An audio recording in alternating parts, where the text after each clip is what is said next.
बिस्मिल्लाहिर्रहमानिर्रहीम रब्बिज़िदनी माँ प्यारे बच्चों अस्सलाम वालेकुम। बच्चों आज का टॉपिक है एफ डिस्ट्रीब्यूशन। तो जब भी आपने काई square distribution, F distribution, T distribution की बात करनी है तो आपने कहना है this is one of the sampling distribution. ठीक है, सैम्पलिंग डिस्ट्रीब्यूशन होती है बेटा डिस्ट्रीब्यूशन ऑफ स्टेटिस्टिक। स्टेटिस्टिक होता है फंक्शन ऑफ सैम्पल डेटा। तो एफ डिस्ट्रीब्यूशन जैसे आपने पढ़ा कि chi square distribution is a function of independent normal variables. तो जो एफ डिस्ट्रीब्यूशन है this is a function of two independent chi square variables. ठीक है बेटा, तो इसको इस तरह से आप स्टेट कर सकते हैं। ज़रा देखें कि ratio of two chi square random variables, लेकिन खाली रैंडम वेरिएबल्स की रेशो नहीं है। उनकी रेशो लेते हुए जब भी किसी काई स्क्वायर को लिखना है तो divided by their respective degrees of freedom, उनको उसके डिग्री फ्रीडम को डिवाइड करने के बाद उनकी रेशो लेनी है। जैसे फ़र्ज़ कर लें, ये देखें you is a chi square with m degrees of freedom और V is a chi square with n degrees of freedom. ठीक है ना, ये बड़ी इंपॉर्टेंट कंडीशन है बेटा, U and V are independent. अगर ये नहीं लिखा होगा तो फिर ये वाली बात जो नीचे लिखी है ये ट्रू नहीं हो सकेगी। ठीक है, तो बेटा देखिए ये काई स्क्वायर, इसकी डिग्री फ्रीडम थी, आपने इस काई स्क्वायर रैंडम वेरिएबल उसकी डिग्री फ्रीडम में डिवाइड किया। फिर दूसरे वाले वेरिएबल को उसकी डिग्री फ्रीडम में डिवाइड किया। ठीक, इसको थोड़ा खूबसूरत कर लिया आपने। एन ऑब्वियसली नीचे आएगा, बटे का बटा ऊपर जाएगा, तो ये एन यू और एन भी बन जाएगा। बेटा इसकी डिस्ट्रीब्यूशन होती है ऊपर वाली का स्क्वायर की डिग्री फ्रीडम, ये देखिए इसके दो डिग्री ऑफ फ्रीडम होगी एफ की। एक डिग्री फ्रीडम ये लेगा ऊपर वाली का स्क्वायर से और एक लेगा नीचे वाली का स्क्वायर से। तो हम कह सकते हैं कि ratio of two chi square distribution divided by the respective degree freedom is called F distribution with degrees of freedom of the two chi square distribution. तो पहली डिग्री फ्रीडम इसकी होती है न्यूमरेटर वाले काई स्क्वायर की degree freedom और इसकी दूसरी डिग्री फ्रीडम होती है डिनोमिनेटर वाले काई स्क्वायर की डिग्री फ्रीडम। ठीक है, ये छोटी सी मतलब ये जो एक्स है ये इसको हम बोलने में अगर कहें तो हम कहेंगे X as F distribution with parameter M N. और ऑब्वियसली प्यारे बच्चों एफ एम एन और एफ एन एन बराबर नहीं है, क्योंकि ये जब इसको हम उलट देंगे तो फिर ये बनेगा, ये इसको यू और बटा को नीचे रहे वी और को भेजें तो फिर इसकी डिफरेंस एन एन बनेगी। ठीक है, ये आपको पहले बता ग्राफिकल डिस्प्ले। अच्छा बेटा, अब इसके ग्राफ की बात करते हैं। तो ग्राफ आप देखें, आपको क्या लग रहा है, जब इसकी 4 डिग्री फ्रीडम थी तो देखें इसकी दाएं टांग कितनी लंबी निकली हुई थी। ठीक है ना, जब इसकी 20 डिग्री फ्रीडम होगी दोनों तो ये रिलेटिवली सिमेट्रिक होगी बेटा। अब भी पॉजिटिवली सिक्यूड है लेकिन पॉजिटिव सिक्यूडनेस में कमी आ गई है, ये देखें थोड़ा। तो जैसे जैसे डिग्री फ्रीडम एफ की बढ़ती हैं तो ये नॉर्मल डिस्ट्रीब्यूशन को अप्रोच करता जाता है, ये तो सिमेट्रिक होता जा रहा है। ये देखिए increasing the degree of freedom reduces is right tail. ये देखिए राइट टेल कितनी लंबी निकली थी वो रिड्यूस हो गई है जब हमने उसकी डिग्री फ्रीडम को इंक्रीज़ किया। ये पैटर्न आपको इसके ग्राफ में नज़र आता है। पीडीएफ की बेटा अगर हम बात करें इसके पीडीएफ की तो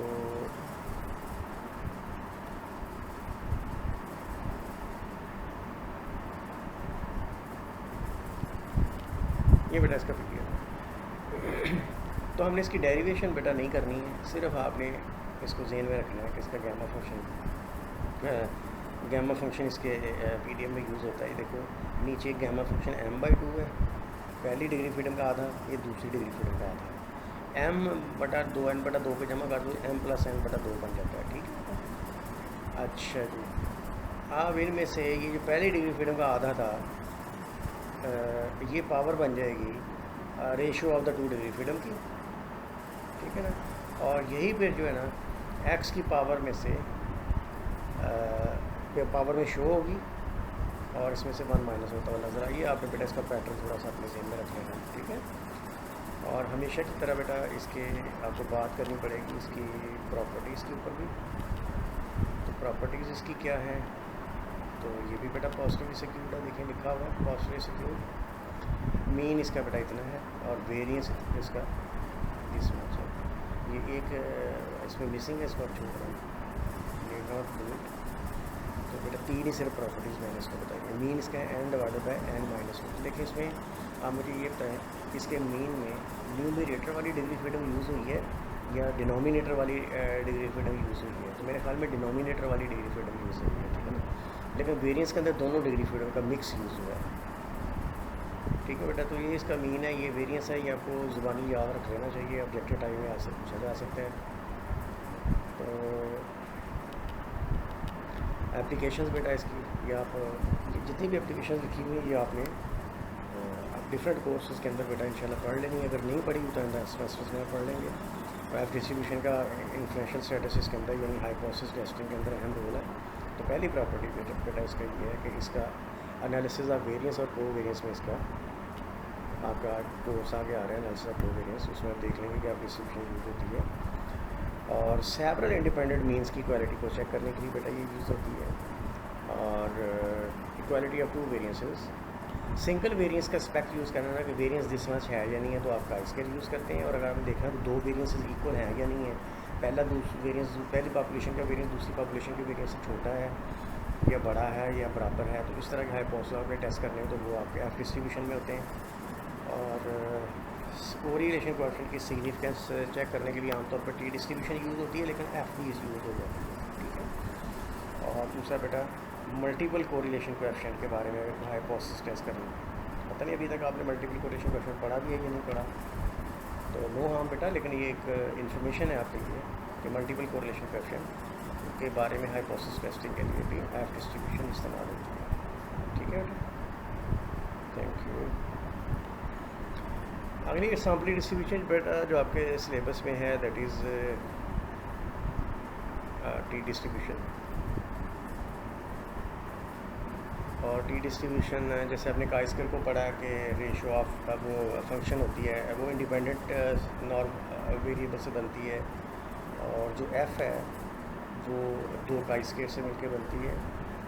और जो टी है बेटा ये एक स्टैंडर्ड नॉर्मल और एक काइस्केर से मिलकर बनती है। तो अगर एक वेरिएबल आपका है जी स्टैंडर्ड नॉर्मल है, दूसरा वेरिएबल है काइस्केर विद के डिग्रीज ऑफ फ्रीडम, और दोनों इंडिपेंडेंट भी है। इंडिपेंडेंस की डेफिनेशन हमेशा तीनों में है बेटा है। तो आप इस स्टैंडर्ड नॉर्मल को डिवाइड करते हैं square root of the chi square divided by its degree of freedom. तो ये होगी फॉलो करेगी टी को with degree freedom of the chi square, ठीक है बेटा।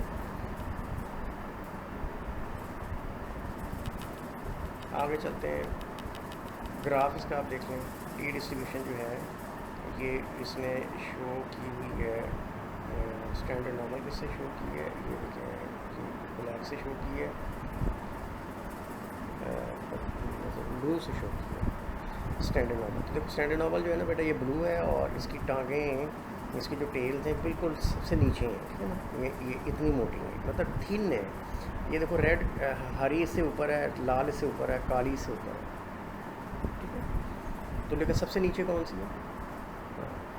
और इसकी जो इसलिए हम कहते हैं कि जो नॉर्मल डिस्ट्रीब्यूशन की जो टेल्स हैं ना वो थिन होती हैं as compare to T distribution. तो टी डिस्ट्रीब्यूशन जब 1 थी तो देखें इसकी फैट टेल थी। फैट का मतलब ज़मीन से ऊँची ऐसे से। और ये देखें जब 4 होगी तो फिर इससे कम होगी, लेकिन फिर भी फैट रही है as compare to standard normal. और जब 7 होगी तो हरे रंग को आप देखें ये और भी नीचे आ गई है, लेकिन नीले से ऊपर ही है, ठीक है ना। तो बेटा ग्राफ की डिग्री ऑफ फ्रीडम जैसे जैसे डिग्रीज होती है, thickness of the tails of T distribution approach standard normal, उसके करीब करीब पहुँचती चली जा रही है। काले से लाल पे गई, लाल से हरे पे गई, तो नीले के और करीब हो गई, ठीक है ना। तो ये जब 30 और 30 से ज़्यादा हो जाएगा तो बिल्कुल ये इसको ओवरलैप भी कर जाएगी नीली वाली तरफ, ठीक है बेटा। ये इसमें ट्रेंड है जो पाया जा रहा है।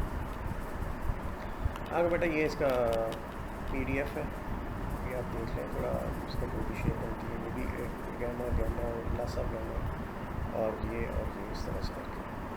प्रॉपर्टीज़ बेटा इसकी आप ये है कि ये उसी तरीक़े से ही है कि नॉर्मल समीटर, ये इसका मीन दिया हुआ है, मीन इसका 0 है, वेरिएंस इसका बेटा कि -2 है। प्रॉपर्टीज़ में इसकी बेटा एक दो इम्पोर्टेंट प्रॉपर्टीज़ आप कर लें कि सिंगल पॉपुलेशन मीन का साइज़ चेक करने के लिए कि डिसमैच है या नहीं है, 2 इंडिपेंडेंट ग्रुप्स के मीन को करने के लिए और 2 पेयर्ड मीन्स को करने के लिए, ये इक्वालिटी को टेस्ट करने के लिए यूज़ होता है। सिग्निफिकेंस इंडिविजुअल रिग्रेशन कोएफिशिएंट और सिग्निफिकेंस कोरिलेशन कोएफिशिएंट के लिए ये यूज़ होता है। तो ये बेटा आपका ये डिस्ट्रीब्यूशन का थोड़ा सा इंट्रो था जो कि आपके सिलेबस में। Thank you.